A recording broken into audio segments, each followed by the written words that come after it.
Hello, I'm Zeb Ramsbotham, and I'm Annie Ramsbotham. and we're the Rambling Ramsbothams. Our journey might be rambling, but we hope this podcast isn't. And today we're coming to you live from the park. Well, it's Live? not going to be live anymore by the time No. this uploads. Yeah, Annie had the idea that since the weather is nice, she thought, oh, why don't we go sit in a nearby park and podcast from the great outdoors? Yeah, hopefully the audio quality isn't like too distracting, but I thought, in an idyllic world, it would be nice to hear a little bird song, it's 5:30 in the evening, so things are starting to chirp and stuff. Yeah, we're just being a public nuisance out here.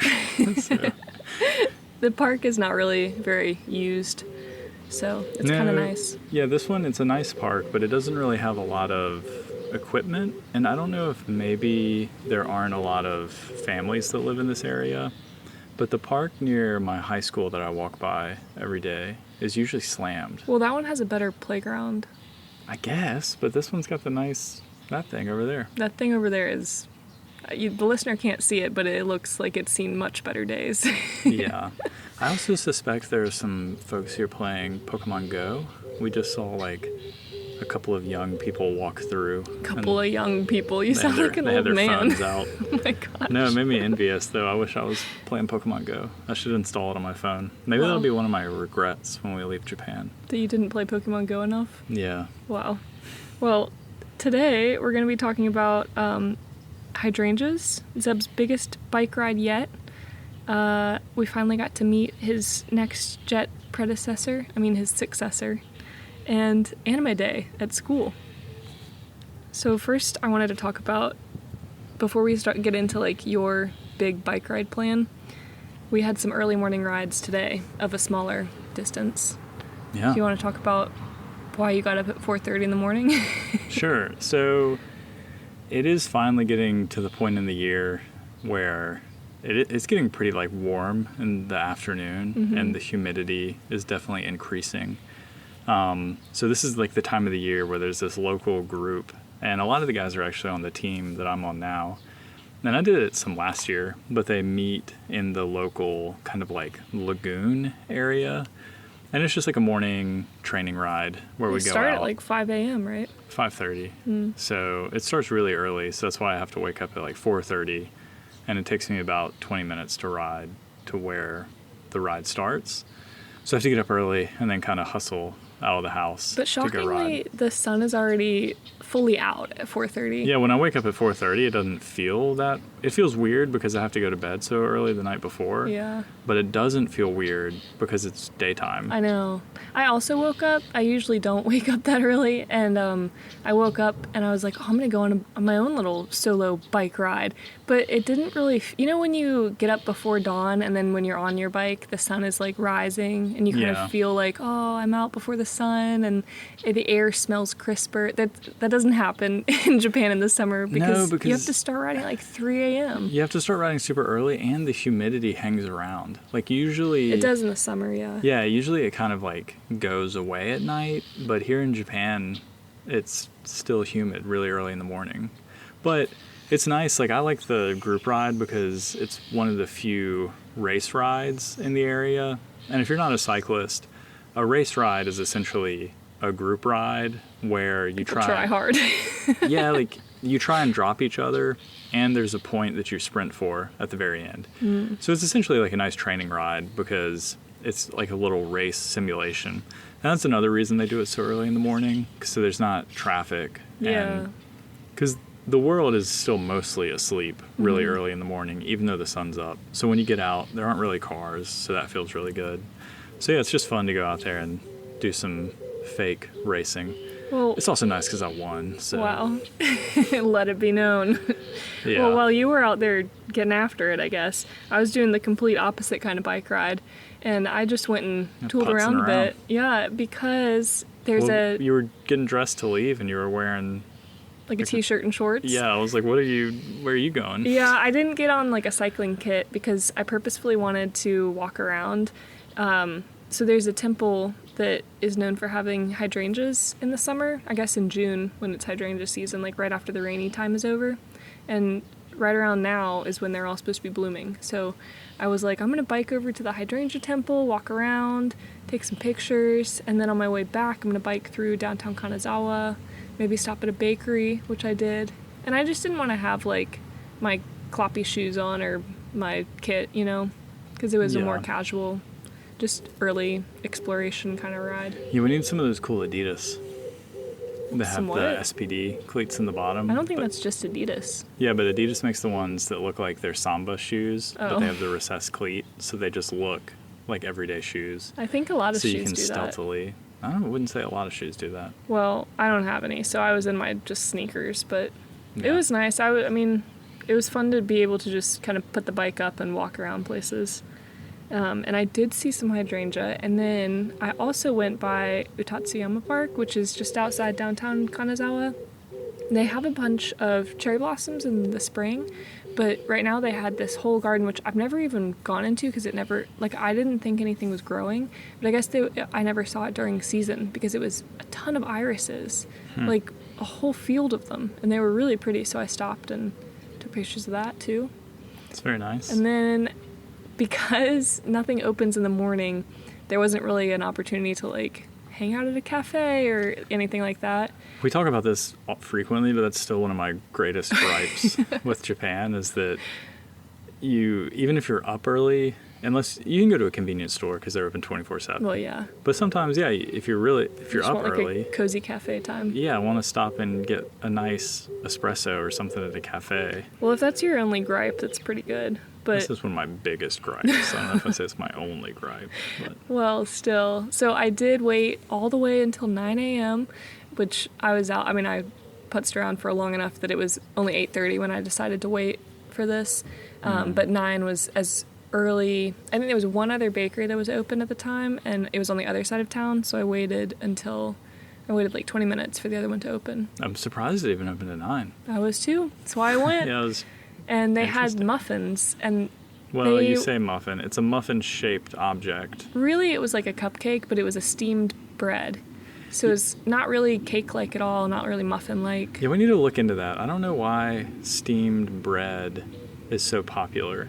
It is tasty, but it's you tasty. said it was maybe because ovens are not very common, and it's easier to make steamed bread without an oven. I don't maybe? know. I made that up. Oh. That was me just like spitballing. I Like, believed why it. is steamed bread popular? And it is interesting because it's kind of almost like a very soft bagel.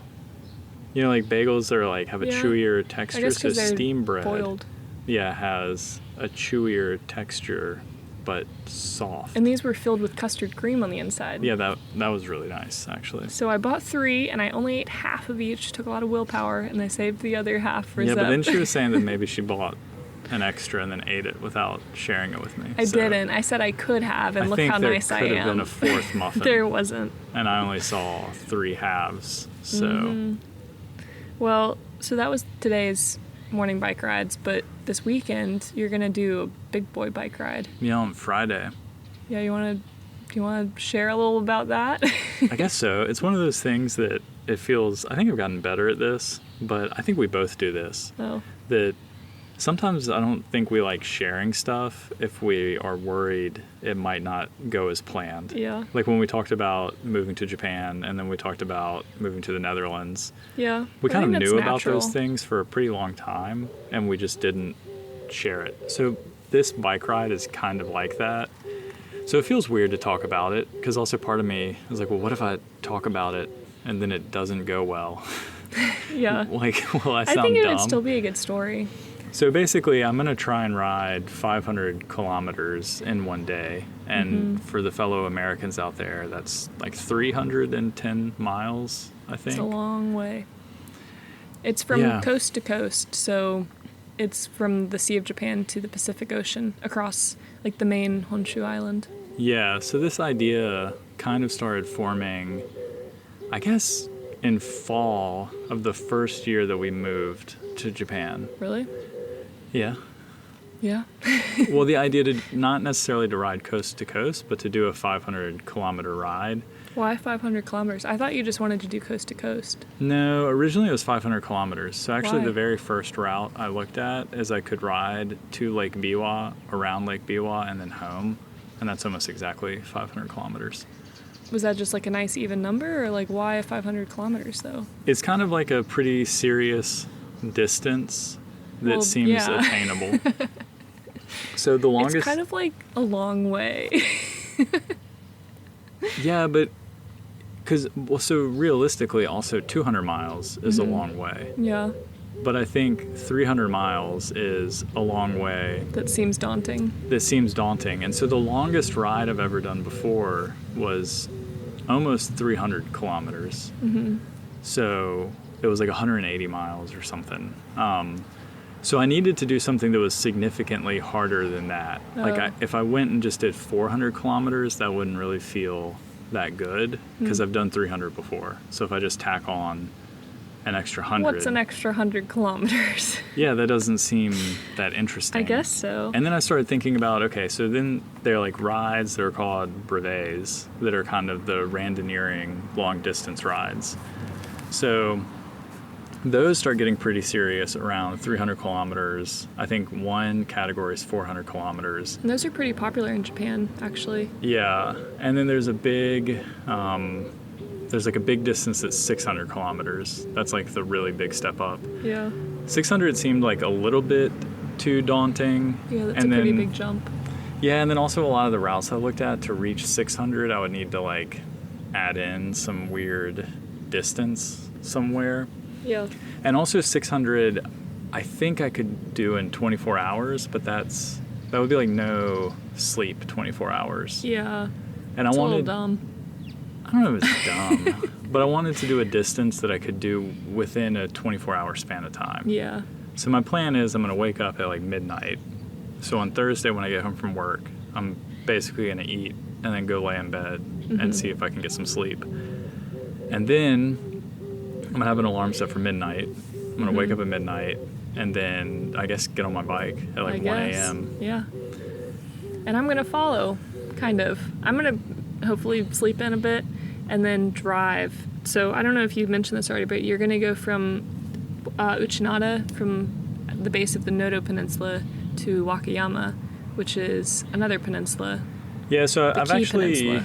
planned a bunch of different routes. And well, the original one I didn't want to do. There is a like event that is based on it, but I didn't want to do the original because the toll roads are too expensive. It was too far for driving, and the toll roads were too expensive. So Annie vetoed that one. So that one was going to be from the house across the Japanese Alps to the Izu Peninsula. Yeah.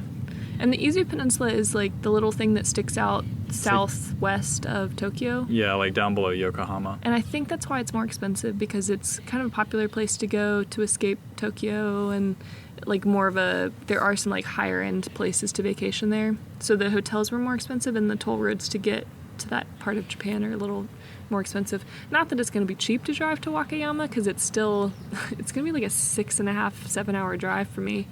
But yeah. Yeah, Annie's being friendly. But so she vetoed that. So I decided on this area called Kushimoto, and that's in Wakayama. And the reason I landed on that is because just scrolling around Google Maps, that is apparently the southernmost point of Honshu, so kind of Japan's main island. So that's kind of cool. Yeah, so it's kind of cool. There's a monument there that I can go to. And we spent a weekend in Wakayama, and it was really pretty. Yeah, we like Wakayama. So also it'll have like a little bit less elevation, so in theory I should be able to go a little bit faster. Yeah. And of course I've had my eye on the weather, kind of in Uchinada at 250 kilometers, and then of course at the end. And I think the weather seems like it should be agreeable. There's a very small chance of rain. But yeah, it just kind of seemed, and so I guess back to why 500 kilometers. So it seemed like a daunting challenge, and then also when we moved to Japan, I didn't think I was going to be doing any racing, but I still wanted something to challenge myself and to train for. So I was thinking, like it would still be nice to have like a big goal for the year. And since I wasn't doing any bike racing, I was like, what will my goal be? Yeah. And I kind of landed on this idea of, it would be pretty neat to ride 500 kilometers. This week it's the what and the why, and then hopefully next week it'll be the how. Yeah, I know, how it it would be... went or what happened, Yeah, depending on how it goes. I was telling someone about this, and they were kind of joking, because I was like, well, yeah, I don't know, like, what happens if I don't make it? And they were kind of like, well, don't you just, you'll get a hotel and Yeah. finish the next day? And I was Oh. like, yeah, I mean, I You guess. could. I would probably just come pick you up. I know, but yeah, it would just be kind of an... I guess that's why I don't like putting stuff out there, because it's going to be embarrassing if I don't succeed. Maybe, but I don't really think so. I think it'd be more embarrassing to be like, I'm not going to try or tell anyone because I'm too embarrassed about the possibility of it not working out. But it's also silly because I'm pretty confident. Like, I think I can do it. So that's another kind of exciting aspect of it, that I think I can do it. But Yeah. I'm also not 100% sure. I think it'll be fine. I think it'll be hard, but you'll be fine. Yeah, I have it all planned out. I have, like, my stops laid out on a Google Doc, so I know how far I want to ride and where, like, which convenience stores. And that's another thing about doing it in Japan, is there's so many... That's true. You store never run stops. out of food or water. Yeah, it's so It's really easy. nice. Yeah. You want to hear about a incredibly shorter, not at all related distance bike ride that I did last weekend? Sure. The only thing that's related is that they're both bike rides, but so I guess my theme has been just going on like scenic rides recently, but I saw a moss village on a ride. A whole village. So the name in the kanji was Koke no Sato, and Sato is like village, or I guess it could also be kind of like farm or field. Like hometown, too. Yeah. So maybe it doesn't directly translate to moss village, but yeah, Koke is moss. And this was in Komatsu, which is, we don't really bike over there because it's really hard to get through the Nonoichi kind of like suburban sprawl part of the prefecture. Yeah, there's You really mentioned bad that before, I think. Yeah, the urban sprawl between Kanazawa and Komatsu is pretty intense. Like, there's some okay roads, but it's just not very fun, so we don't go down there a lot. Yeah, but I drove actually, and I haven't done this before. I think I did this one other time. I went to Toyama and started from Tonami, the tulip area. Oh, yeah. But I this rode time, over to meet you. Yeah, That. and that was fun. And so I was like, well, maybe I'll drive 30 minutes and then just do a ride somewhere new. And so I did, and it was really nice. And I even saw the Moss Village. And so it's located in Komatsu, which I mentioned before, and the area is protected by the Hyo Moss Garden Preservation Council, which is, their website says it's a grassroots organization. I don't necessarily know what that, like, if that's volunteer or what, but I think it's volunteer. And it's all over Japan? Or what's the... Well, that's why I don't know if it's like a citywide thing, Yeah, or is it just like an this Ishikawa area thing? or if it's just like the Hyo village. I don't know. But it's in cooperation with this larger volunteer association called Forest of Wisdom. And you can go to their website. I just Googled Forest of Wisdom Japan and found their website. And yeah, it was just a really nice, like, very tranquil spot that I think because I was just visiting on like a weekday morning, there wasn't a lot of traffic there. But they had this little notebook in the back corner of the garden by this little bench you could sit at. I mean, it was undercover, but I was flipping through and they had 10 notebooks back there, and they were all filled up, and they were on the 10th one of like a guest book kind of. Oh, like visitors? Yeah. And there was... missed guest books. Well, Those were so kinda there was a fun. bunch of people that in entries, and some were in English or other languages. So that was kind of cool. But it was just so green and lush and nice and quiet. So I enjoyed that. Yeah, Little moss moderately village. related to that, there was a funny... If you know what the Onion News is in America, it's, like kind of... Like satire? Yeah, satire. There's something like that for Australia, and I get it recommended to me, I guess because Japan's close to Australia, and maybe there are a lot of Australians here. But they had this satire article about, well, it was like Japan's the thinking man's Bali or something. And that was one of the quotes was, "You won't believe the moss man." Yeah. And Annie had just made this like... I was like, oh, I'm guilty of that trope. But the moss is really nice, and we had moss back home, but here it's more There's curated. more of it. Yeah, I don't know what Yeah. it's like. The conditions are good for growing it, and they kind of do. Like tend to it and trim it. And, Yeah. Yeah. But I enjoyed that. Yeah, it's very scenic. You can go on our Instagram and look at a reel. Oh, yeah. Made I a little know. video about it. There's a Oh. tragedy occurring in the background. You might hear a poor kid crying at the park. I wonder what happened to him. Oh, maybe his mom said he had to go home and he doesn't want to. So I know moss is exciting, but do you know what's even more exciting? I got to figure out who my replacement is. Yeah. My successor. Yeah, so... The heir to the Uchinada Empire. Wow. So, of course, we won't mention their name. Yeah, or anything about them, because, you know, the privacy. This But- podcast is about us.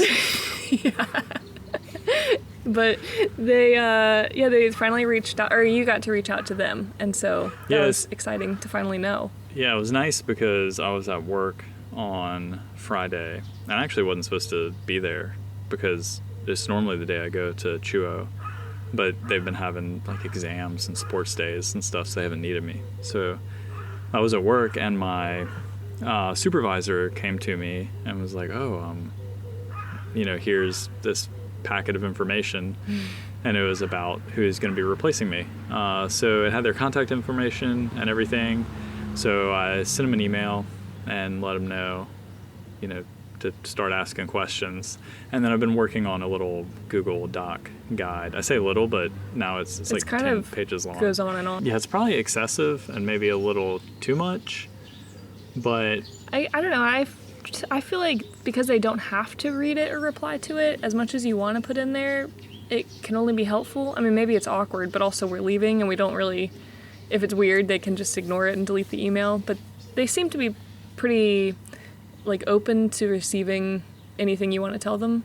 So yeah, and that's kind of what I thought, is that I would rather write everything down and put it kind of in a searchable format, so if they have questions or they're curious about something, they can find some information. Yeah, and it's things that we didn't really think to ask about, like where, like the exact name of the company that we rented the car from, or like where I went to go to the doctor, or things that maybe we didn't have good experiences with, so that you don't have to repeat those. Just stuff like random life stuff, I guess. Yeah, and it's that kind of stuff that now I think I would like to make available for someone, because it's interesting, because the way the JET program works, you don't have to even talk to the person that's replacing you. Yeah. Like, you really don't have an obligation to pass on any information. Mm-hmm. And I think that a lot of people Don't.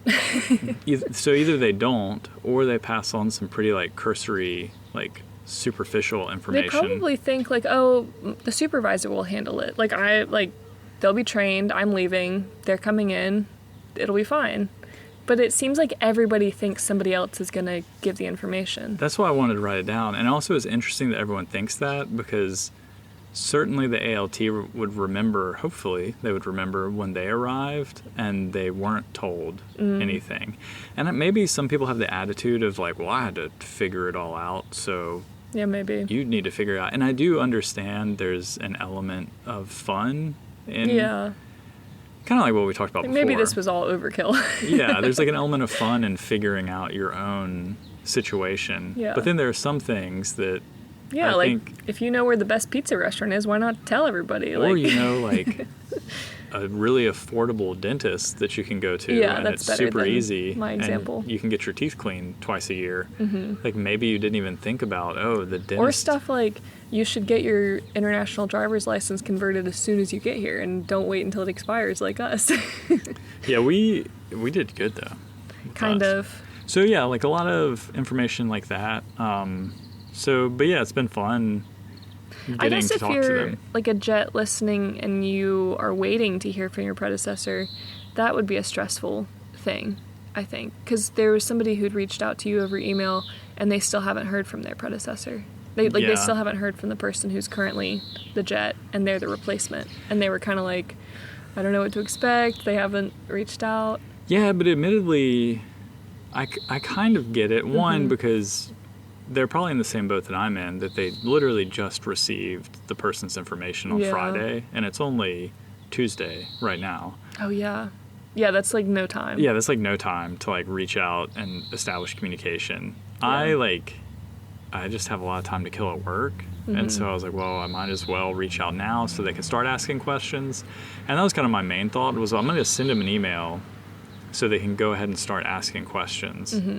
And then I don't have to reply to the questions like immediately. Yeah. But at least they can already be thinking about what they want to ask. And then also, I guess if you have to think about, you know, the other perspective is, like, that person's trying to figure their life out because they're about to leave Japan. They gotta figure out how to get out of here. Yeah, so they're kind of like, they might really be worried about the future or thinking about the future, and they might not really, or maybe they're super sad they're leaving and they don't want to talk to the person that's too. replacing them. It's too much. It's probably daunting, like too much to put into an email. It's trauma. No, I just meant like, where do I begin? You know, like you had this whole long process of like this life-changing event of living somewhere, and then how are you supposed to like put that in an email? Yeah, and then it is a funny like clash because also maybe it's a person that's kind of like jaded and they really want to get out, and then they're going to be talking to this person that is so incredibly excited to move. And they don't want to like give them bad news or... Well, not even give them bad news. Maybe they just don't want to give them any news because they're like, I hate it. Like, I'm done here and I want to go. That's probably not most people. But... I don't think it's most people, but there are, you know, people that come here and have a bad time. But so yeah, it's been an interesting process, but it is really fun to... There's so much... Sorry, it's fun to what? I'll just be in, like, communication with the person that I know is going to be, like, replacing me. I don't know. Yeah. I'm excited for them. Like, Me I too. remember, and it also makes me think about when we first moved here and how, I don't know, how fun it was. It is exciting. Yeah. Anything could happen. Anything. Anything can happen. Yeah. Well, do you want to tell me what Anime Day was all about? Yeah. I didn't know that was a thing. It's not. Oh. I made this up. Oh. I thought maybe you had Anime Day at school. No, I had a day that it was funny because talking about, I guess, being like nostalgic or like appreciating the novelty of Japan. I had one of those days at school where I was sitting there and it was just kind of like a nice like little moment. And then I had the realization, I was like, oh, this is like one of the scenes, like, you know, it's iconic in anime about kids in like high school. Like a slice of life anime? Kind of. It had like all the noises going on. There was like a guy outside sweeping, and a teacher had come through and opened all the windows in the teacher's room. So there was like a nice breeze blowing through. And then there were kids out in the back of the school doing PE class, so they were being loud, but they were playing baseball, so you could hear them like hitting the ball and like catching. Life's like a movie. Yeah, it just had the the scenes that they would include in a slice of life anime. Wow. Did you start feeling nostalgic for when we're gonna leave? Not really, but I did have that moment where I was like, oh, this is like what the artist is trying to recreate is like this type of moment.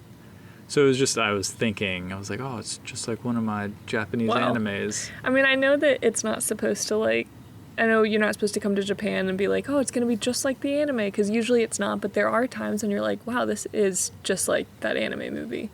Well, I think people have a similar experience when they go to America. They're looking for... Like Hollywood? Yeah, they're looking for the Hollywood experience. Yeah. Not necessarily that they are like looking for that to recreate it, but it is, I've heard people joke about when they see a big yellow school bus and people are like, you actually go to school in a big yellow school bus? Oh, really? And it's like, yeah, that's a real like thing. Yeah, it's just like the movies. That's good. I usually hear people being kind of jaded where they think New York City is going to be like magical, and they get there and it's like dirty and people are mean.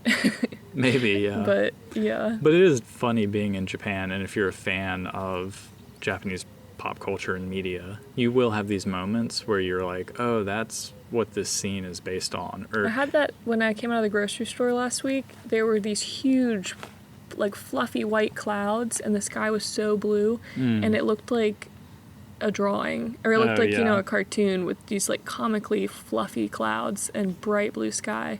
And it only happens in the summer. I don't know if it's because the weather creates some, like, giant clouds. Well, yeah. But I was like, wow, it must be summer. And also, like, that looks just like an anime. Yeah.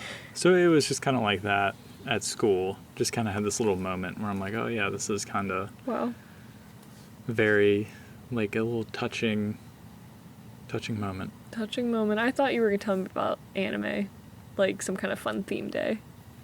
No, I guess that would be like a school festival. Maybe they could do stuff. Well, Sometimes they like dress up or do cosplay for That's the true. school festival. But yeah, it was just kind of a run-of-the-mill day. that's nice. It was like a little cozy, like, I don't know. I like those little moments where you're just kind of looking around, and that happens all the time to me in Japan, where I'm like, wow, I'm living here. Isn't that wild? Yeah, that's why I don't think the novelty of even like walking to the convenience store or even just kind of doing very mundane things hasn't worn off yet, because it still does feel kind of like That's like the number one thing that I hope I can take with us wherever we move next. Like, even if we go back to America one day, like, I don't want to stop being like, wow, I really just live here, you know? Like, when you wake up and you're like, I get to drink coffee and look at the sun and, like, wow, this is pretty nice, you know? oh, So, well, that's an interesting thing to say, why? because you give me a hard time. So Annie does this thing sometimes at night, the whole rosebud thorn thing, where if you don't know, you're, what is it? It's something good that happened, something that you didn't like that happened, and something you're looking forward to. Yeah, and often the thing I'm looking forward to is just waking up and drinking coffee. Yeah, And but Annie's like, that's that's the only thing you're looking forward to. Because it's his bud every day. I'm looking for like a little bit more variety. I didn't realize that my bud was problematic. It's not problematic. I just, as a conversation starter, it's a bit of a conversation ender. Well, that's the issue is I'm like laying in bed to go to sleep. I'm not trying to start a conversation. Oh, I'm and just Annie's trying to like, have a can little we, reflection. Yeah, she's like, can we have a debrief about our day? I'm like, I'll move the debrief to dinner. yeah, or you could just get in bed earlier. Yeah, you could stay up later. We're incompatible. I have fantastic sleep hygiene. Wow. I can't let you ruin it. Well, But I do just really like coffee in the morning, which my coworker gave me some coffee. yeah, that was so nice of him. It was. I He don't gave really. you a bag of roasted beans. Yeah, because he saw that I went to the Tokyo Coffee Festival. Oh, yeah. And it happened to be. He was like, dang, that guy really does like coffee. Yeah, but it was also across the street from the university he went to Oh, yeah. in Tokyo. So we like talked about that. And then was we talked cool. about coffee, which I need to go to Pessoa and get him some coffee beans. Yeah. We can do a coffee exchange. But then today I was telling him that I drank the coffee and I really liked it. And so I was asking him where the coffee shop was, and we were talking about it. And at one point he kind of paused and he was like, yeah, and well, and I was like, is it okay? Yeah, like, are the beans messed up? Yeah, then he goes, the coffee shop's master, he's very strange. I was like, what do you mean? He must be really strange for that to be like a thing somebody needs to bring up as like a warning before you go to the shop. Yeah, and now I kind of really want to go because The I poor want to guy, know. he's probably fine. Yeah, Maybe he's strange. There's something you just can't put your finger on about him. maybe, because I asked him, I was like, well, at the coffee shop, can you buy coffee to drink, or do they just sell beans? Or And he was kind of like, yeah, you can get a little snack. But you don't want to stay. And he was like, and you can drink coffee there.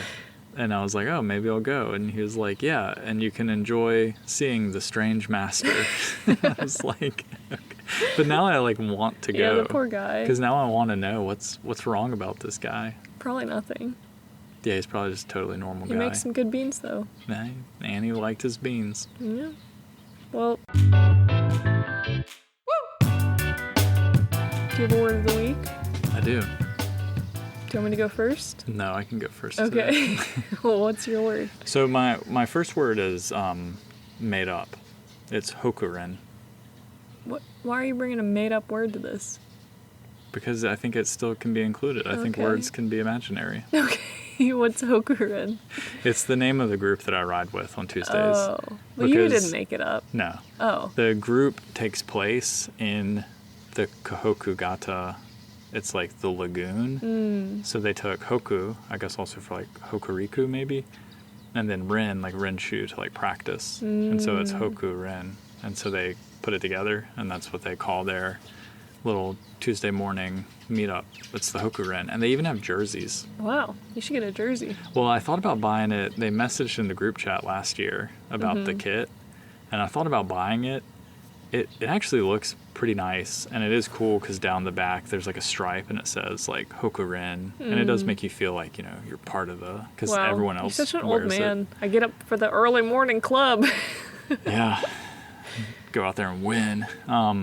But then it's funny because then on the pockets it says like something like, I think it says like "Be gentlemen." Wow. So yeah, I don't know. Maybe I'll get one. But then I figured out when I was typing that, you know, Google sometimes gives you the suggested. Annie almost fell over. Yeah, I almost listener. fell off the bench just now. Just so you know, I got to see a spectacle.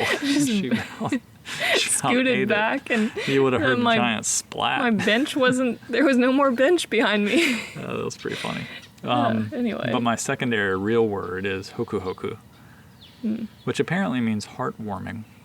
Huh. So I don't know if it's like kind of like doki doki. Isn't that like heartbeat? And then Yeah, hoku hoku or like apparently, excited. yeah, means heartwarming. Well, what about you? mine's not as like fun, but mine is dorokoshi, and sorry, it's dorokoji, and it means road construction. Oh, Because when I was on my bike ride with the moss stuff, it was like a 78-mile ride or something. Sorry, it was like a 68-mile ride. dang! But it was still Inflating those like numbers. Yeah, but it was still like a hard ride for me. And I made it like 45 miles in and went around this lake, and it was the farthest away point from where the car was. Sorry, this man just walked his dog by, but the whole time his dog was walking, it's wearing like a jacket, so it has a vest on, so it's in a harness. So thankfully it's not like pulling on his neck or anything. But it was like hopping on its two back feet. Really? Yeah, because the way it was like walking, the guy had the leash and was like holding it. And so the dog was like so like pulling on the leash that it was like had its like front legs up and it was like hopping like a little kangaroo. Wow. Well, yeah, there's some cute dogs out here in the park now. But anyway, you had a bunch of construction. Yeah, so I got to the point in the ride that was like the farthest part away from the car. I'd gone around this lake, so there was no road off the road that I was on, you know, because the other, like, the lake's right there and then the mountain cliffs on the other side. So there's no like way to go a different side. Didn't have any more food. I had like not enough water to do 45 miles back. We're heading for a disaster. Yeah, and there were some road construction signs, and usually I'm like, oh, okay, well, like I could probably get around them. Like, even when the road is totally washed out, sometimes we can walk the bikes around. It's like the car can't drive, but like a bike could walk through. And I was like, oh, well, I'll just like, it should be fine. The construction was on the bridge to get across the lake. And it was, you know how construction vehicles have a belt instead of wheels? Treads. Yeah, they had, like, the treads were the width of the bridge. So this huge machine, there couldn't have been a bigger machine to be on the bridge, so it took up the entire width of the bridge. And I was like, oh, okay, well, this is interesting, because I couldn't walk around it, and I couldn't, like, I looked under if I could crawl under it, or if I could, like, even crawl over it, and the only thing I could do is I put my bike next to it, and I could, like, shimmy beside it. It was just enough where, like, facing between the like bridge wall and the machine, I could like slide between it. So I did that to see if on the other side it was passable, and it was. Like, this machine was just like blocking the road, and then there was some scaffolding and stuff, but the bridge wasn't broken. So then I was like, well, I don't know how to get my bike across. So I turned the bike. I spent a long time trying to figure out how to this not is a real ordeal. have to turn around. I didn't want to have to go all the way 45 miles back to the car. So I tilted the bike horizontally so I could slide it along between the tread and the machine, and then I like shimmied between. And then halfway through that, I kind of had this panic of like, what if they've got video cameras and they're gonna come arrest me for like touching the machinery, you know? Like, I'm just trying to like cross this bridge. But I made it through, and then I like ran across the like barrier on the other side and biked down the mountain quickly before anybody like questioned me. And yeah, it was fine. But that was my little road construction story. I'm glad you made it. Me too. That makes me think about, you know how in our last time in Wakayama, we did that ride, and we got to ride in the dump truck Yeah. through road construction. So my supervisor told me today that they showed that video at a prefecture-wide meeting of ALT supervisors. She was like, "Oh, I saw your video." It was probably like an example of like what not to do. I was like, "What video?" And she was like, "Oh, the video you made about the bike ride." And I was like, They were probably like, "Wait." these dumb foreigners just think they can ignore road signs. Yeah, she was like, "Oh, you went to Wakayama and you entered the video contest." Yeah. And I was like, "Oh, yeah, that's right." And I was like, "Where did you see that?" And she was like, "Oh, I was at a like conference for like ALT supervisors and they showed me your video." Yeah. So apparently just on a big screen, Wow. everyone watched my video. Well, good thing it was good, I guess. I don't know. Like, yeah. I don't Hopefully they know. liked it. Hopefully it was good. I'm not sure. But, well, I guess with that, we're at the end of this episode. So maybe we'll stop being a nuisance and we'll get out of here. Yeah, hopefully the park noises haven't been too distracting. I know. We're going to get home and I'm going to go to listen to it. And it's going to be unusable. The pigeon in the beginning, the baby crying, the other noises, Annie almost falling off the bench. Yeah. But thanks for listening if you made it this far. Yeah, we hope you liked it. Maybe we'll do this again next week. Yeah. Thanks for listening. Bye. Bye.